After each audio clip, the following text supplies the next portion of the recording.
সেখান থেকে আমি আমার পরের প্রতিবেদনে যাব, যে প্রতিবেদনে আমি দেখাবো যে আজকে শিল্প সম্মেলন ছিল। মাননীয় মুখ্যমন্ত্রী একেবারে মঞ্চের ওপর থেকে একবার নয় একাধিকবার নিশানা করলেন দেশের প্রধানমন্ত্রীকে। ভোট আসছে তো, দেখুন। I want long life for Prime Minister. But I'm sorry to say, please don't do anything wrong which may give you the backlash. ছিল শিল্প ও বাণিজ্য সম্মেলন, কিন্তু সেখানেও শুরু থেকে শেষ অবধি ছত্রে ছত্রে মোদীর সরকার এবং বিজেপিকে নিশানা করলেন Mamata Bandyopadhyay.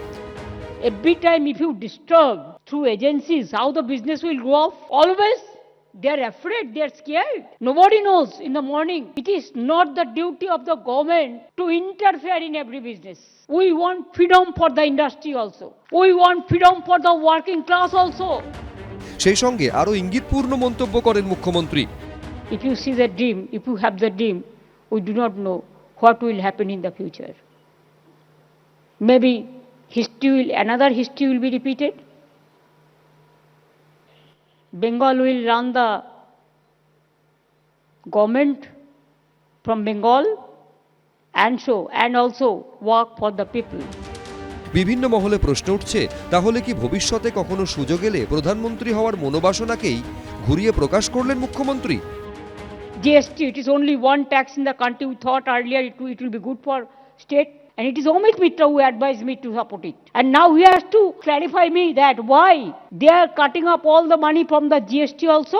Publicity is going on that for health insurance, all they are doing. But from GST, 20,000 crores is being cut up from my state. What is the answer? What was for GST? Of course, it was for the development, for the economic sustainability and for the accountability, credibility. But now it is just like I don't know what to say. You say that. পাশাপাশি বৃহস্পতিবার প্রাক্তন অর্থমন্ত্রী অমিত মিত্রর উপস্থিতিতে ফের জিএসটিকে সমর্থনের জন্য তাকে দায়ী করেন মমতা বন্দ্যোপাধ্যায়। উনি নিজে বলুক যে বাংলায় উনি কখনো শিল্প চান না, বাংলায় কেউ শিল্প করতে এলেই প্রথমেই তার কাছ থেকে কাটমানি চাওয়া হয়, তোলাবাজি করা হয়। যে কোনো লোক আজকে বড় বড় জিন্দাল থেকে শুরু করে বড় বড় লোকেরা এখানে আসার পর তারা ফিরে যাচ্ছে কেন? যে তারা আসে তারপরেই তাদের থেকে এত টাকা ডিমান্ড করা হচ্ছে যে তারা শিল্পটা আগে করবে না, তাদের টাকার লোভটা আগে মেটাবে তৃণমূল কংগ্রেসের যারা নেতা মন্ত্রীরা রয়েছে। এটা অবশ্য প্রথমবার নয়, এর আগেও এই সুর শোনা গেছে মমতা বন্দ্যোপাধ্যায়ের মুখে। আমরা প্রথম পার্টি যে বলেছিলাম জিএসটি হওয়া উচিত, কারণ অমিত মিত্র তখন আমাকে বুঝিয়েছিলেন, আমরা মেনে নিয়েছিলাম।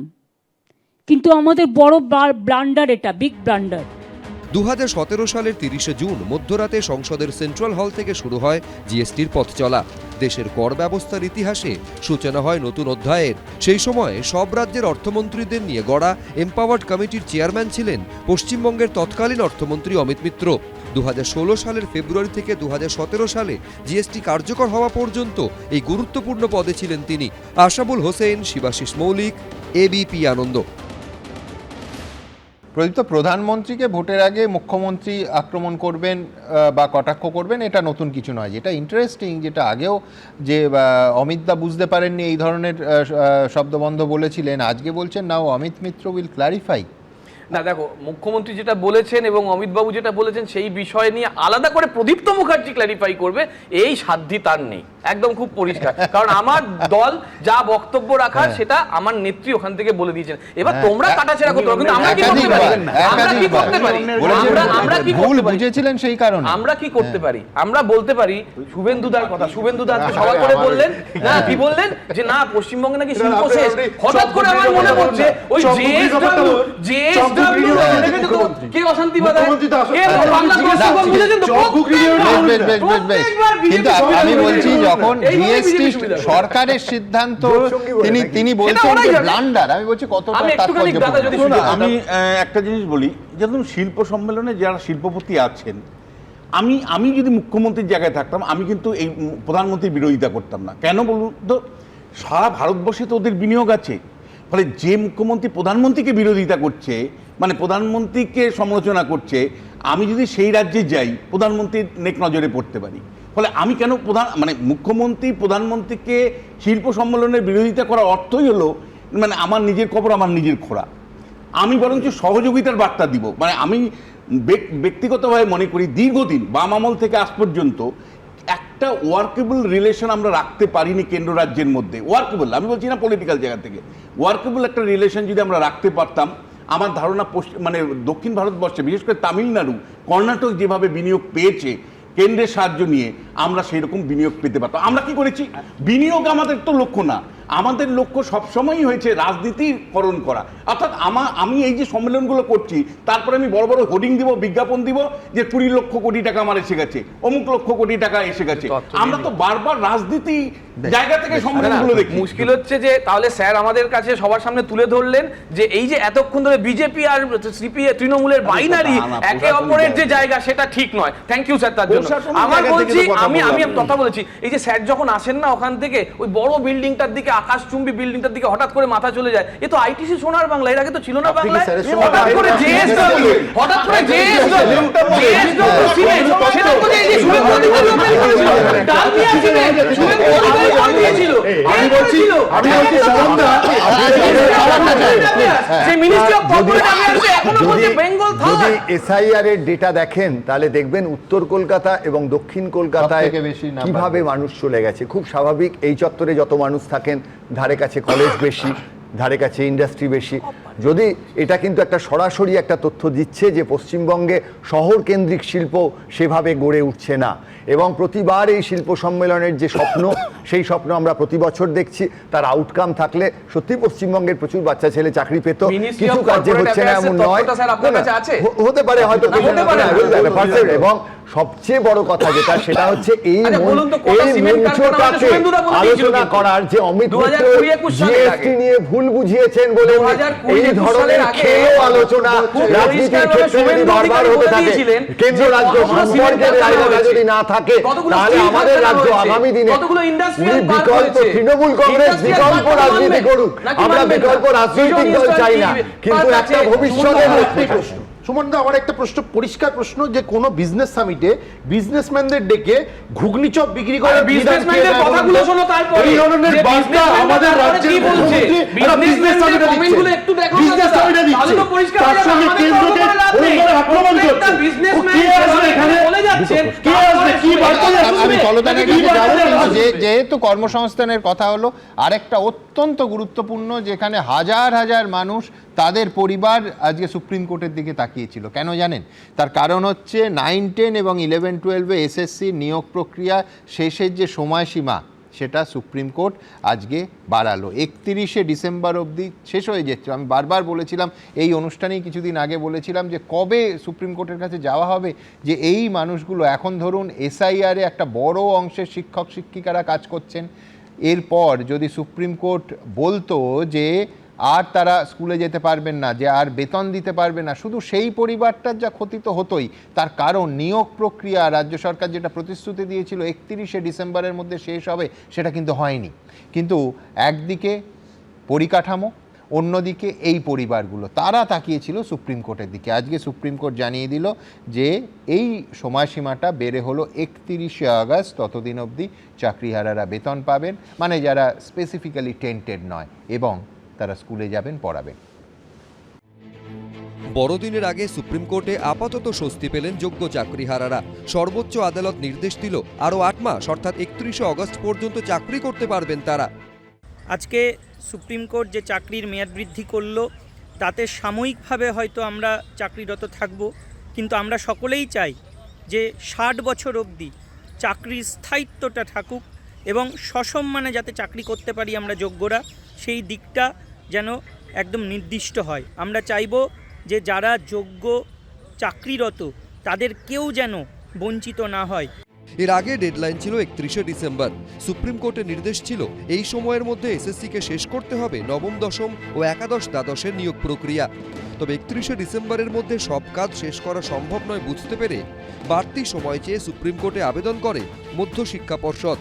বৃহস্পতিবার এসএসসির সেই আবেদনের শুনানি হয় সুপ্রিম কোর্টের বিচারপতি সঞ্জয় কুমার ও বিচারপতি অলোক আরাধের ডিভিশন বেঞ্চে। আদালতে এসএসসির আইনজীবী কল্যাণ বন্দ্যোপাধ্যায় বলেন, 31শে ডিসেম্বরের মধ্যে নথি যাচাই, চাকরি প্রার্থীদের স্বাস্থ্য পরীক্ষা, পুলিশ ভেরিফিকেশন করা সম্ভব নয়। নিয়োগ প্রক্রিয়া শেষ করার জন্য এসএসসিকে বাড়তি সময় দেওয়া হোক। সুপ্রিম কোর্ট জানিয়ে দেয়, এসএসসির নবম, দশম এবং একাদশ, দ্বাদশ শ্রেণীর শিক্ষক নিয়োগ প্রক্রিয়া সম্পন্ন করার সময় 2025-এর 31শে ডিসেম্বরের বদলে 31শে অগস্ট 2026 পর্যন্ত বাড়ানো হচ্ছে। আনস্যাটিসফ্যাক্টরি সোল, এই যে যারা করছে, বিকাশবাবুরা যাদের মামলা করছে, সিপিএম এর লোকগুলো সব আনস্যাটিসফ্যাক্টরি সোল, বুঝতে পারছো না? কোথাও কোনো সাকসেস নেই ওদের। ওদের বক্তব্য হচ্ছে ইলেকশন পর্যন্ত কোনো কিছু করতে দেবো না, ঘেঁটে দে, সব ঘেঁটে ঘুটে দে। বাহানা করে ওরা এই যাদের ইলিগাল অ্যাপয়েন্টমেন্ট হয়েছে তাদের অ্যাপয়েন্টমেন্ট কিছুদিন টানতে চাইছে। আর যেটা আদালতকে বলা যায় না, আমাদের মনে হচ্ছে সে সামনে নির্বাচনে ওরা এটাকে একটা হাতিয়ার করার চেষ্টা করবে, কিন্তু এটা ওদের পক্ষে বইয়েরাই হবে। সর্বোচ্চ আদালত এদিন জানিয়েছে 31শে অগস্ট পর্যন্ত নির্দোষ শিক্ষকরা শিক্ষকতা চালিয়ে যাবেন। 31শে অগস্ট পর্যন্ত বেতনও পাবেন তারা। মুখ্যমন্ত্রী চান কেবলমাত্র অযোগ্য যারা টাকা দিয়েছে, যারা ঘুষ দিয়েছে, তাদেরকে বাঁচাতে হবে। কেন চাকরি চুরির দায় নিয়ে মুখ্যমন্ত্রীকে গ্রেপ্তার করা হবে না? মুখ্যমন্ত্রী শিক্ষকদের চাকরি দিতে চান না, তিনি সেই টাকা দিয়ে খেলা করবেন, মেলা করবেন, দান খয়রাতি করবেন, ভিক্ষা দেবেন আর যোগ্য শিক্ষকদের মারবেন। সুপ্রিম কোর্টের নির্দেশ নিয়ে এক্স হ্যান্ডেলে শিক্ষামন্ত্রী লিখেছেন, এই নির্দেশ মুখ্যমন্ত্রী মমতা বন্দ্যোপাধ্যায়ের সঠিক দিক নির্দেশের প্রতি আস্থার উজ্জ্বল দৃষ্টান্ত। অন্যদিকে গ্রুপ সি এবং গ্রুপ ডি নিয়েও এদিন নির্দেশ দিয়েছে সুপ্রিম কোর্ট। বিচারপতি সঞ্জয় কুমার ও বিচারপতি অলোক আরাধের বেঞ্চ এদিন জানিয়েছে, গ্রুপ সি ও গ্রুপ ডি নিয়ে কলকাতা হাইকোর্টের নির্দেশ এখনই কার্যকর করা যাবে না। 3রা ডিসেম্বর কলকাতা হাইকোর্টের বিচারপতি অমৃতা সিনহা নির্দেশ দেন, 2016 নিয়োগ প্রক্রিয়ায় অংশগ্রহণকারী গ্রুপ সি ও গ্রুপ ডির যোগ্যদের তালিকা প্রকাশ এবং ওয়েটিং লিস্টে থাকা যোগ্য প্রার্থীদের বয়সজনিত ছাড় দিতে এবং তালিকা প্রকাশ করতে হবে। এদিন সর্বোচ্চ আদালত জানিয়েছে, মামলার পূর্ণাঙ্গ শুনানি করে তবেই সিদ্ধান্ত নিতে হবে হাইকোর্টকে। অন্যদিকে বৃহস্পতিবারই থালায় মুড়ি, সিঙ্গাড়া, চপ থেকে বেগুনি নিয়ে পথে নামেন এসএসসির নতুন চাকরি প্রার্থীরা। মিছিল করে শিয়ালদা থেকে মৌলালী ক্রিক রোড ধরে ধর্মতলার দিকে যান বিক্ষোভকারীরা। বিজেন্দ্র সিংহ, কৃষ্ণেন্দু অধিকারী, ঐশী মুখোপাধ্যায়ের রিপোর্ট, এবিপি আনন্দ। দেখুন, 31শে আগস্ট অবধি লাইফ লাইন বাড়লো, কিন্তু আমরা আরও স্বস্তি পেতাম যদি নিয়োগ প্রক্রিয়া শেষ করা যেত। আমি বলছি 31শে ডিসেম্বর, তখন যখন এই সময়সীমা দেওয়া হয়েছিল মনে হয়েছিল 31শে ডিসেম্বরের অবধি একটা সুষ্ঠু, স্বচ্ছ, বিতর্কহীন নিয়োগ পাবো না। আলটিমেটলি কিন্তু হলো না। এদের সবার তো আসলে 2040, 45, 50 সালের 31শে আগস্ট গিয়ে চাকরি থেকে অবসর নেওয়ার কথা ছিল, যদি আমার রাজ্যের সরকার কিউআর ওই স্ক্যানার, কপি, মিরার ইমেজ ঠিকঠাক করে হাজির করে এদের চাকরিটা করাতে পারতেন। ফলে দুর্নীতি যে হয়েছে সেটা কিন্তু supreme court, high court, lower court সব কোর্ট বলেছে। এই দুর্নীতি কেন হলো, কারা করলো, সেই দুর্নীতির তদন্ত খুব বেশি দূর এগোচ্ছে না, দ্রুত এগোনো উচিত। যোগ্য চাকরি প্রার্থীরা এবং যারা বাইরে পড়ে রয়েছেন তাদের তাহলে একটা শান্তি হবে, সাময়িক না, এটা শেষ পর্যন্ত। আমাদের কথা হচ্ছে যে যারা যোগ্য তারা চাকরি করছেন, তাদের তারপরের ভবিষ্যৎ কি হবে? বয়স তো বেরিয়ে যাচ্ছে, অন্য কোথায় কাজ পাবেন? এই প্রশ্নটা থেকে যাচ্ছে। তার পাশাপাশি শিল্প সম্মেলন নিয়ে এতক্ষণ অনেক চর্চা হয়েছে। ওই যে বিশ্বনাথবাবু বলছিলেন হোর্ডিং পড়বে, এত বড় বড়, এত টাকা এসছে, অত টাকা এসছে। আগের বার সম্ভবত আদানি এসে বলেছিলেন তাজপুরের বন্দরটার কথা। তৃণমূলের মুখপাত্র অনেকগুলো নাম বলেছেন এই সময় শিল্প হচ্ছে বলে। তাজপুরের বন্দরের আদানির কি হলো সেইটা আদানি আমি জানিয়ে দিচ্ছি। আমি বলছি, আচ্ছা প্রদীপ্ত বলো। ওটা নির্দিষ্ট খবরের কাগজ পড়ে না, তাই পিছিয়ে রয়েছে। হচ্ছে হয় নাহলে পিছিয়ে পড়তে হয়, ও ওই জন্য পিছিয়ে পড়েছে। আদানি ঘোষণা করেছেন তাজপুরে ফিজিবল নয়, না বিগ নো, একটা এন আর একটা ও। এই কথাটাই বলতে চাইছি। এবং আমার শেষ কথা, শেষ সাবমিশন হচ্ছেন অমিত মিত্র এবং তার জিএসটি। আমরা বলছি এই 100 দিনের কাজের টাকা, আবাস যোজনার টাকা, জিএসটির টাকা, গোটাটায়ের কেন্দ্র সরকার কত আসলে রাজ্যকে বঞ্চিত করছে। আজকে যদি শ্বেতপত্র বেরোয়, কালকে সর্বদলীয় মিটিং করে কেন্দ্রীয় সরকারের কাছে আমরা দাবি দেওয়া করতে যাব, কিন্তু শ্বেতপত্রটা না বেরোলে কে কোথায় কত কাটমানি খেয়েছেন সেটা কিন্তু মুশকিল। পিছিয়ে আছে ওই কারণেই, শুরু ওই কারণেই যে এই তথ্য অমিত মিত্র ইতিমধ্যে 3 বার বলে দিয়েছে কোথায় কি কোনটাতে কতটা গ্যাপ রয়েছে। এখন সরকারের কি তোমার সঙ্গে চুপ করে রয়েছি, তোমার সঙ্গে চুপ করে থেকেছি, এই দেখো সবকিছুই মুখ্যমন্ত্রীর মুখ থেকে শুনতে চাই। আমরা অনুপ্রেরণা অর্থমন্ত্রী বলতে পারে। আমি বলছি জিএসটি নিয়ে এত বড় বড় কথা তৃণমূলের মুখে তো আসছে, এবার যখন এসেনশিয়াল কমোডিটিজের দাম কমলো তার কিন্তু বিরোধিতা এই তৃণমূলই করেছিল। কোথায় কমেছে? করেছিল। আর দ্বিতীয়ত মোবাইল কিনলে দাম কমেছে, তুমি সবজি কিনলে দাম কমেছে, কেরালা সরকার দাম কমেছে, কোথায় কমেছে? কেরালা সরকার যখন ভারত যাও না, বাটি নিয়ে লাইনে দাঁড়িয়ে আমাদের কেন্দ্র সরকার থেকেই 21,000 কোটি টাকা রাজ্য সরকারকে টাকা দেওয়া, 21,000 কোটি টাকা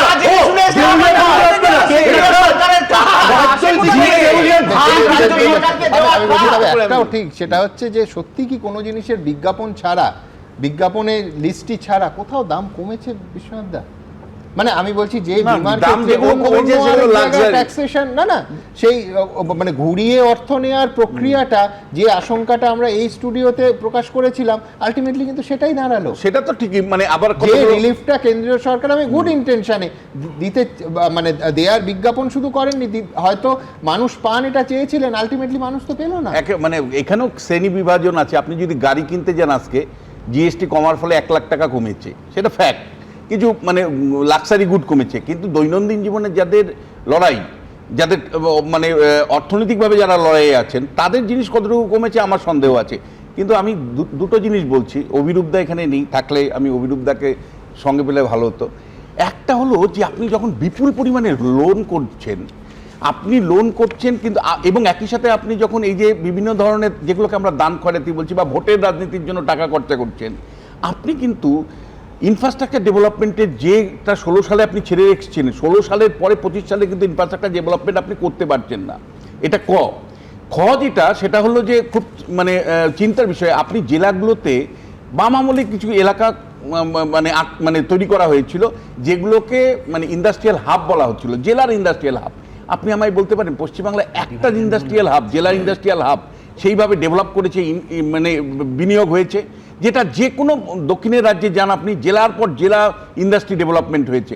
এবং ফাইনালি এই কথাটা তো অস্বীকার করার উপায় নেই, মাঝে মধ্যেই তো আমাদের খবর আসছে যে যেই সমস্ত ইউনিটগুলো আছে, তারা যার একটা ইউনিট আছে সে 2টো ইউনিট করতে ভয় পায়, কারণ যেই মুহূর্তে সে বিনিয়োগ নতুন করে করবে সেই মুহূর্তে তৃণমূল কংগ্রেস চলে আসছে, শাসক দল চলে এসছে, তুলছে।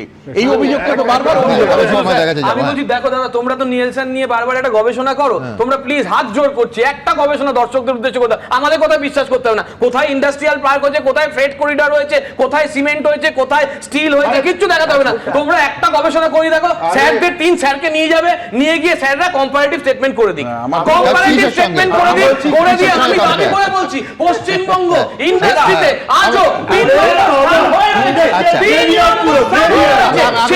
আমি সুময়দার কাছে যাব, তার আগে তথ্যের খাতিরে বলতে হবে যে এসি নিয়েলসন এই কোম্পানি এখন আর ভারতবর্ষের বুকে কোনো সার্ভে করে না।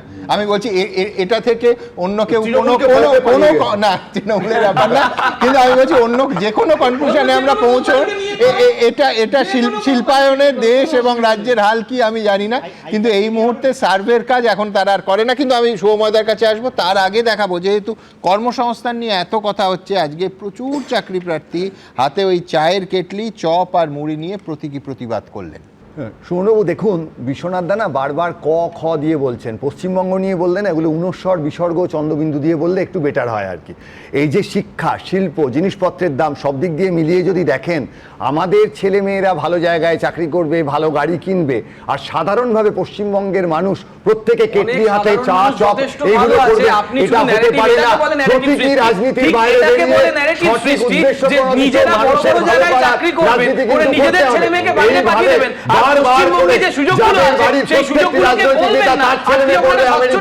তার বাড়িতে গাড়ি চলবে, তার বড় বড় বাড়ি থাকবে, আর এই সাধারণ মানুষগুলো তারা পশ্চিমবঙ্গের চাকরি পাবে না, তারা শিল্পের কোনো পাবে না, এই ধরনের ঘটনা কিন্তু চলতে পারে না। সম্পূর্ণ প্রতিটি রাজনীতি এবং যে কথাটা বারবার আসছে, এই যে সস্তা রাজনীতি, এটা কিন্তু সরকারের একটা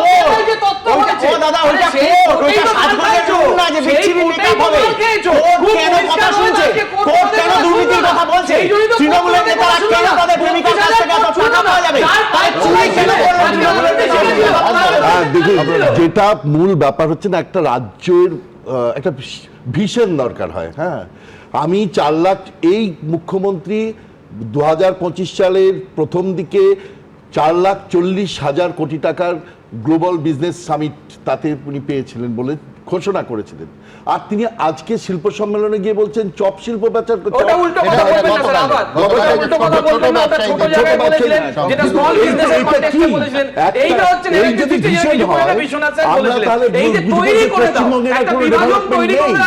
পশ্চিমবঙ্গের ডেভেলপমেন্ট করতে গেলে ভারী শিল্পের দরকার, একটা হোটেল কোথায় গড়লো, আর কোথায়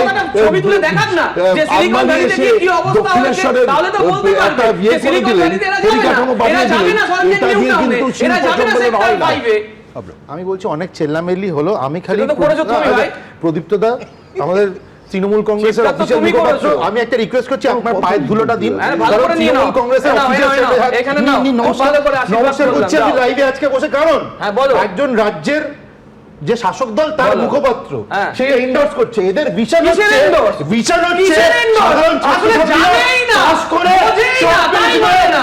এদের সমস্যা এটা হচ্ছে, হচ্ছে আরে রাজ্যের তাহলে তুমি তোমার শাসক দলের ভিশন। প্রধানমন্ত্রীকে বলো, পকোড়া শাসক দলের বেচো। ভিশন যদি এটা হয় পকোড়া বেচো, তাহলে পকোড়া ওই রাজ্য কোথায়? কোথায় যাবে? এই জন্যই কোথায় যাবে? এই ভবিষ্যৎ তৈরি করছে ছাত্রছাত্রীদের। পকোড়া এরা বলে এই যে তীব্র বাকযুদ্ধ, এর একটা এপিসোড আজকে কলকাতা পুরসভা সাক্ষী হলো। তার কারণ মেয়র ববি হাকিমের সঙ্গে সরাসরি বাকযুদ্ধে জড়ালেন সজল ঘোষ।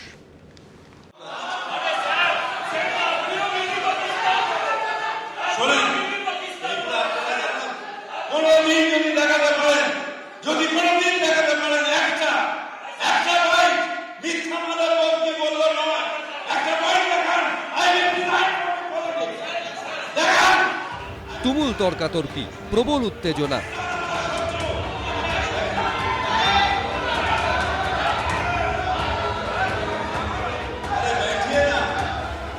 বাইরে শীতের আমেজ থাকলেও বৃহস্পতিবার কলকাতা পুরসভার আবহাওয়া ছিল উত্তপ্ত। ঘটনার সূত্রপাত তৃণমূল কাউন্সিলর অরূপ চক্রবর্তীর একটি নিন্দা প্রস্তাবকে কেন্দ্র করে। প্রধানমন্ত্রী নরেন্দ্র মোদীর বঙ্কিমদা মন্তব্যের পাশাপাশি রবীন্দ্রনাথ ঠাকুরকে অপমান করার অভিযোগ তুলে নিন্দা প্রস্তাব পেশ করেন তিনি।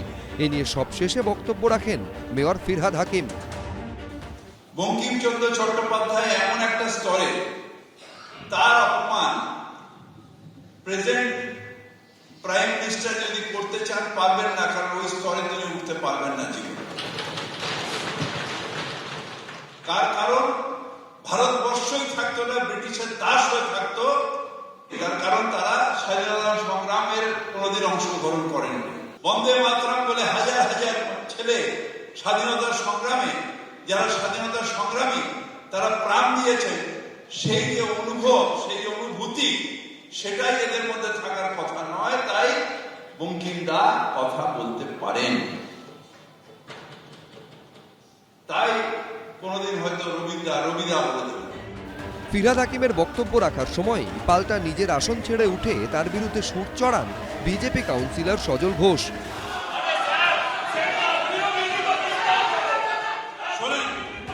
এরপরই বাকযুদ্ধের আঁচ সপ্তমে পৌঁছয়। যদি কোনোদিন দেখাতে পারেন একটা বাইট মিথ্যা মাদার বলতে বললো নয়, একটা বাইট দেখান, I will resign from politics. দেখান, আই উইল রিজাইন। পাকিস্তান আমার শত্রু, আপনি খবর নেই আপনারা করে। আমি মুসলমান, কিন্তু আমি ভারতীয়। পাকিস্তানি ইস্যুতে মেয়র উত্তেজিত কতদিন ধরে হবেন? আর উনি নিজেই মিনি পাকিস্তান বলেছিলেন। ইনি আজকে চিৎকার করলেন যে দেখাতে পারলে উনি রিজাইন করবেন, আমি নিশ্চয়ই দেখিয়ে দেবো। সেটা হচ্ছে মিনি পাকিস্তান শব্দটা উনি উচ্চারণ করেছিলেন। এই কর্পোরেশনের মেয়র তিনি কি করে বলতে পারেন যে অর্ধেক বাংলার মানুষ উর্দুতে কথা বলবেন? তিনি কি করে দাওয়াতে ইসলাম দিয়ে বলতে পারেন যে হিন্দু গর্ভে জন্মানো সেটা দুর্ভাগ্যের বিষয়? পরিস্থিতি এমন জায়গায় পৌঁছয় যে তৃণমূল কাউন্সিলর মহেশ শর্মার মন্তব্যে অসন্তুষ্ট হয়ে নিজের আসন ছেড়ে তার দিকে তেড়ে যান বিজেপি কাউন্সিলর মীনা দেবী পুরোহিত। কোনো মতে তাকে সামাল দেন সজল ঘোষ। অন্যদিকে মেয়র ফিরহাদ হাকিমকে শান্ত করতে এগিয়ে আসেন দেবাশিস কুমার সহ তৃণমূল কাউন্সিলরদের একাংশ। বঙ্কিমচন্দ্র চট্টোপাধ্যায়কে কেউ যদি বলেন দাদা, কাকা, নিশ্চয়ই আমরা বাঙালি হিসেবে তাতে খুব একটা সন্তুষ্ট হই না, কিন্তু মাথায় রাখতে হবে যিনি বলছেন তিনি বাংলার মানুষ নয়। বাঙালির প্রত্যেককে আমরা সম্মান করি দাদা বলে। মাস্টার দাদা, সৌরভ গাঙ্গুলিও দাদা, কিন্তু এটাও দিনের শেষে বিশ্বাস করি যে এটা বাঙালির জন্য খুব একটা মঙ্গলজনক নয়। কথাটা এটা ইচ্ছাকৃত নয়, কিন্তু ইচ্ছাকৃত তো এটা যিনি বন্দে মাতারাম গানটা নিজে গাইতে পারেন না, মমতা বন্দ্যোপাধ্যায়। যারা স্বাধীনতা সংগ্রামে নেতৃত্ব দিয়েছে তারা বাঙালি। সেই বাঙালির অস্মিতাকে যখন আঘাত করা হয়, তার বিরুদ্ধে যখন নিন্দা প্রস্তাব রেখেছি, দুর্ভাগ্যজনকভাবে যারা নিজেদের মেরুদণ্ড বহিরাগত জমিদারদের কাছে বিক্রি করেছে, সেই বিজেপি নেতারা যারা নিজেরাও ছোটবেলা ছাত্র রাজনীতি করতে গিয়ে বন্দে মাতরম স্লোগান দিত, সেই বন্দে মাতরমকে যখন নিষিদ্ধ করে দিয়েছে, সেই নিন্দা প্রস্তাবে পর্যন্ত তারা সহমত হতে পারেন না। যারা নিজের জাতির সাথে বেইমানি করেন তারা বিজেপি হন। আক্রমণ পাল্টা আক্রমণের মাঝে পরিস্থিতি সামাল দিতে বাধ্য হয়ে পুরসভার চেয়ারপারসন মালা রায় তৃণমূল কাউন্সিলর অসীম বসুকে গান গাইতে বলেন।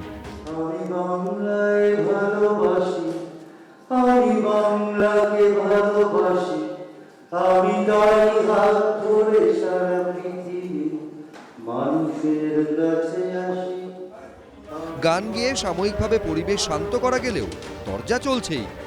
অর্ণব মুখোপাধ্যায়, এবিপি আনন্দ, কলকাতা। সুকুমার রায় লিখেছিলেন, ঘুঁচলো এবার পড়ার তারা অঙ্ক কাটাকুটি। দেখুন, রাজনীতিও কিন্তু দিনের শেষে ওই কাটাকুটি খেলা, মানে কার ভোটে কে ভাগ বসাবে তাই নিয়ে যত তরজা। এই যেমন হুমায়ুন কবির তৃণমূল থেকে সাসপেন্ড হয়ে নতুন দল তৈরির কথা ঘোষণা করলেন এবং হুঙ্কার দিলেন যে বিধানসভা ভোটে তিনি এ রাজ্যের নির্ণায়ক শক্তি হবেন। সমঝোতার বার্তা দিলেন বাম, কংগ্রেস এবং আইএসএফকে।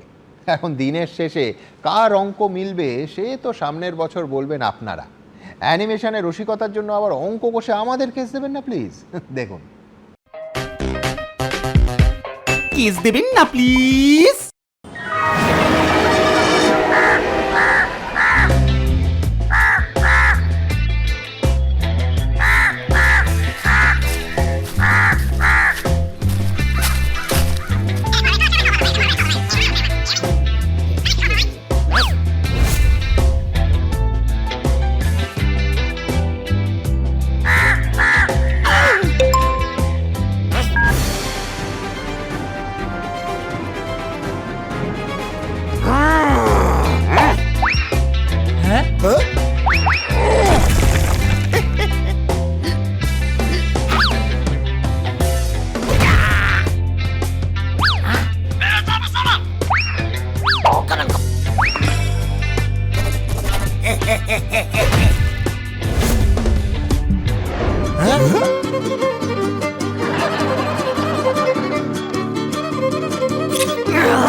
নির্বাচন কামিং সুন, ভোট কাটবে হুমায়ুন।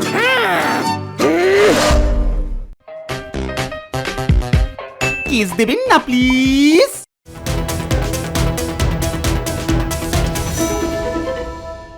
এবিপি আনন্দ, এগিয়ে থাকে, এগিয়ে রাখে।